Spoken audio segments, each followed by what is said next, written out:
La plupart des gens diraient que Steve Jobs était un génie, mais vous auriez tort de penser que lui et Apple n'ont jamais pris, certains diraient à voler, des idées et des designs à d'autres entreprises. Prenez l'entreprise allemande Braun et leur légendaire designer Dieter Rams. Voici la radio à transistor Braun T3 créée par Rams, et voici le tout premier iPod de 2001. Voici l'émetteur infrarouge de Braun et la caméra iSight d'Apple. La radio Braun T-Mal et le Power Mac G5 d'Apple, l'enceinte Braun LE1 et l'iMac de 2009. Et voici la calculatrice Braun de 1997 et l'application calculatrice de l'iPhone. Mais Steve Jobs n'a jamais caché que ses meilleures idées venaient souvent d'autres personnes. En fait, il était ouvert sur sa recherche constante des meilleures personnes auprès de qui voler des idées. Et l'influence la plus importante sur Steve Jobs, que la plupart des gens ne connaissent pas, était cet homme, Edwin Land, le fondateur de Polaroid. Land était en gros le Tony Stark de son époque. Après avoir abandonné Harvard à l'âge de 19 ans en 1928, il a commencé à produire une quantité folle d'inventions. Des filtres polarisants, des lunettes 3D en couleur, de l'animation en couleur pour les jukebox, des lunettes militaires, des bombes intelligentes et la photographie vectographique. Avec 553 brevets au cours de sa vie, Edwin Land n'était surpassé que par Thomas Edison.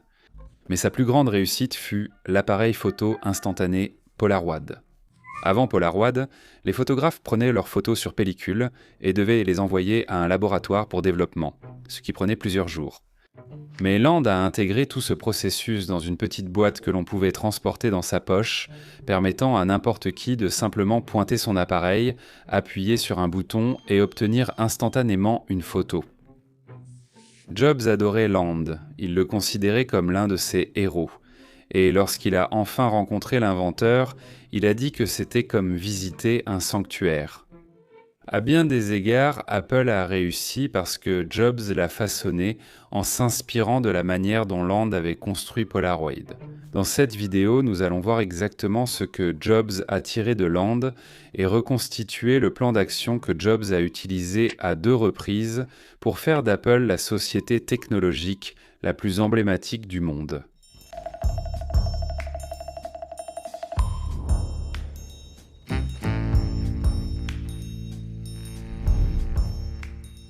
La chose la plus évidente que Steve Jobs a héritée d'Edwin Land, c'est une obsession pour la simplicité et l'expérience utilisateur. Chaque produit, chaque interface devait offrir une expérience totalement naturelle et intuitive pour ses clients. Cela doit être intuitif, précognitif. Je voulais savoir ce que vous vouliez faire avant même que vous ne le sachiez. Il est facile d'oublier à quel point le premier ordinateur Macintosh était révolutionnaire. C'était le premier ordinateur personnel grand public où il n'était pas nécessaire d'être un expert pour l'installer ou charger des logiciels. Il a également introduit la souris auprès d'un large public pour la première fois. Vous pouviez simplement pointer et cliquer sur ce que vous vouliez à l'écran. Cette obsession pour la simplicité et l'expérience utilisateur est ancrée dans l'ADN d'Apple et elle provient presque certainement de l'influence de Land. Les tout premiers appareils photo Polaroid de Land utilisaient un film autodéveloppant, ce qui représentait un énorme progrès en termes de simplicité par rapport aux anciens appareils photo, qui nécessitaient un laboratoire pour développer la pellicule. Mais il fallait encore tirer des languettes et actionner des interrupteurs pour que ça fonctionne. Ce fut un succès immédiat, mais Land restait insatisfait. Il voulait que la technologie de Polaroid soit encore plus simple que celle du modèle 95 et qu'elle ait une apparence encore plus soignée et une prise en main encore plus agréable pour ses clients. Ils étaient encore loin du rêve dont je parlais à l'époque. De pouvoir sortir un portefeuille de ma poche et peut-être ouvrir le portefeuille, appuyer sur un bouton, refermer le portefeuille et avoir une photo. Donc, sa plus grande invention est sortie en 1972 quand Steve Jobs n'avait que 17 ans, l'appareil photo SX70. Le manuel du SX70 disait que l'appareil photo n'avait qu'un seul but. Vous libérer de tout ce qui est encombrant et fastidieux dans la prise de photos afin que cela devienne enfin l'acte créatif simple qu'il devrait être. Land a pris quelque chose de lourd que tout le monde acceptait simplement et l'a réduit en un petit appareil magnifique et tout en un. En gros, c'était la stratégie de Jobs chez Apple. Ce qu'on va faire, c'est se débarrasser de tous ces boutons et simplement mettre un écran géant. Un écran géant. Jobs pouvait certainement parler de la technologie complexe à l'intérieur de ses appareils, mais il était bien plus concentré sur ce qui importait à ses clients, l'expérience utilisateur. Le truc le plus cool avec l'iPod, c'est que toute votre bibliothèque musicale tient dans votre poche. Et vous pouvez emporter toute votre bibliothèque musicale avec vous, directement dans votre poche, ce qui n'avait jamais été possible auparavant. Voilà ce qu'est l'iPod. Cette simplicité leur a rapporté beaucoup d'argent. Le marché pour leurs produits a explosé parce qu'ils pouvaient être utilisés par tout le monde, pas seulement par des experts et des spécialistes. Le Swinger, l'incroyable nouvel appareil photo Polaroid Land à bas prix pour des photos en noir et blanc en 10 secondes. Après le lancement du SX70 par Polaroid, des gens ordinaires ont soudain commencé à utiliser et acheter des appareils photo tout le temps. Et Steve Jobs a créé plusieurs vagues technologiques, d'abord avec les ordinateurs personnels, puis avec les baladeurs numériques, et enfin avec les smartphones à écran tactile. Les deux hommes comprenèrent la situation globale, mais leur obsession des moindres détails a fait le succès de leurs produits. Mais Land savait aussi qu'une ingénierie incroyable ne suffisait pas. Pour laisser votre empreinte, il faut captiver l'imagination des gens. Alors il prononçait de grandes présentations charismatiques lors des assemblées d'actionnaires où il sortait simplement un tout petit nouvel appareil, photo de sa poche et prenait une photo instantanée directement sur scène. Ainsi, les gens pouvaient vraiment comprendre ce qu'il avait créé sans qu'on leur explique tous les détails techniques. Il a conçu la formule originelle des grandes présentations technologiques. Et Jobs a porté cette formule à un niveau supérieur. Il a peaufiné chaque détail de son discours jusqu'à ce qu'il soit parfait, empruntant l'astuce de Land qui consistait à surprendre le public avec une révélation soudaine d'un produit. Jobs et Land présentaient tous deux leurs produits d'une manière qui poussait les gens ordinaires à se demander « Qu'est-ce que c'est ?» J'en veux un. Ils se concentraient sur l'usage réel. Land expliquait qu'il prenait une photo et obtenait l'image en secondes. Jobs disait « 1000 chansons vous attendent, là, dans votre poche ». Land était aussi un publicitaire astucieux. Il présentait ses inventions dans les plus grands magazines du monde, comme Time et Life. Il commandait aussi des campagnes publicitaires qui faisaient des inventions de Polaroid un élément incontournable de la vie américaine. Cela a clairement influencé Jobs. En 1984, alors qu'IBM dominait le marché des ordinateurs personnels, Steve a décidé de passer à l'offensive avec une campagne marketing inventive pour le nouvel Apple Macintosh. Il a engagé le réalisateur Ridley Scott pour tourner une publicité diffusée lors du Super Bowl, qui présentait IBM comme un Big Brother oppressif et Apple comme la résistance créative venue détruire le monopole. Le 24 janvier, Apple Computer présentera le Macintosh. Et vous verrez pourquoi 1984 ne ressemblera pas à 1984. Et peu de temps après, Steve Jobs a dévoilé le Macintosh, relativement petit, en le sortant d'une boîte sur scène pendant que le public était en délire. Steve Jobs a créé un engouement incroyable pour l'Apple Macintosh, en se concentrant sur les émotions des gens à propos de son produit et en offrant au passage un véritable spectacle. Tout cela, il l'a appris de Land.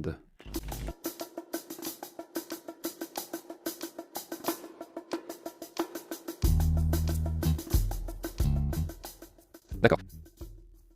Donc Edwin Land a breveté la plupart des composants clés du SX70 et était le cerveau technique derrière toute l'opération de Polaroid. Un cadre de Polaroid a un jour admis que Land était la seule personne dans l'entreprise à comprendre tous les détails techniques du processus de production du CX70. Il n'a jamais reçu la question que l'on posait parfois à Jobs. Qu'est-ce que tu peux réellement construire ? Tu ne sais pas coder. Tu n'es ni ingénieur, ni designer, tu ne sais même pas planter un clou. Comment ça à 10 fois par jour ? Je vois Steve Jobs comme un génie. Qu'est-ce que tu fais ? Je dirige l'orchestre. Tu es un bon musicien, tu es assis là, tu es le meilleur dans ton rôle. Steve Jobs n'était pas le cerveau technique derrière les produits d'Apple comme Edwin Land l'était. Cependant, ils ont tous les deux porté la vision unificatrice qui a permis à leurs ingénieurs et designers de travailler ensemble. Le leadership, c'est avoir une vision, la communiquer clairement pour qu'autrui la comprenne et obtenir un consensus autour d'une vision partagée. Dans le cas d'Apple, cela signifiait tracer la feuille de route dans laquelle des personnes brillantes comme Steve Wozniak et Johnny Ives pouvaient y travailler. Lorsque Land et Jobs se sont rencontrés dans les années 80, ils parlaient de tous les deux de leur capacité à voir leurs produits avant même qu'ils n'existent réellement. Selon le cadre dirigeant d'Apple, John Sculley, Land a déclaré « Je voyais ce que l'appareil photo Polaroid devait être. C'était tout aussi réel pour moi que si l'appareil était posé devant moi, avant même que j'en ai construit un. » Et Jobs a dit « Oui, c'est exactement comme ça que j'ai vu le Macintosh. Il n'y avait aucun moyen de faire des études auprès des consommateurs à son sujet. Donc j'ai dû aller le créer, puis le montrer aux gens et leur dire « Maintenant, qu'en pensez-vous » Ces deux gars repoussèrent les limites. Ils détestaient donc les études de marché et les groupes de discussion. Land pensait que chaque invention importante devait être surprenante, inattendue, et devait arriver dans un monde qui n'y était pas préparé. Si le monde y était préparé, ce ne serait pas vraiment une invention. Et Jobs a suivi la philosophie de son héros presque à la lettre. Tu sais quoi? Il nous paie pour faire ses choix. C'est pour ça que beaucoup de clients nous payent pour essayer de créer les meilleurs produits possibles. Et si on réussit, ils les achèteront. Et si nous n'y arrivons pas, ils ne les achèteront pas. Et tout finira par s'arranger. Mais mon anecdote préférée qui relie ces deux visionnaires, c'est que Land a en fait prédit l'iPhone que Jobs a fini par construire.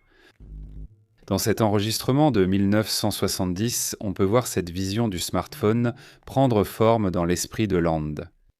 Nous sommes encore loin de la réalisation du concept d'un appareil photo qui serait, comme le téléphone, quelque chose que vous utiliseriez toute la journée, un appareil photo que vous utiliseriez aussi souvent que votre crayon ou vos lunettes. Ces deux hommes étaient historiquement de grands visionnaires, mais même les meilleurs n'ont pas un taux de réussite parfait. Land a investi des millions de dollars dans Polovision, qui était mort-né. De même, Jobs a échoué avec les ordinateurs Apple III et Lisa. Dans les deux cas, ils ont été licenciés par leur conseil d'administration et forcés de quitter les entreprises qu'il avait à fonder. Et dans les deux cas, les entreprises se sont retrouvées dans une bien pire situation sans leur fondateur visionnaire.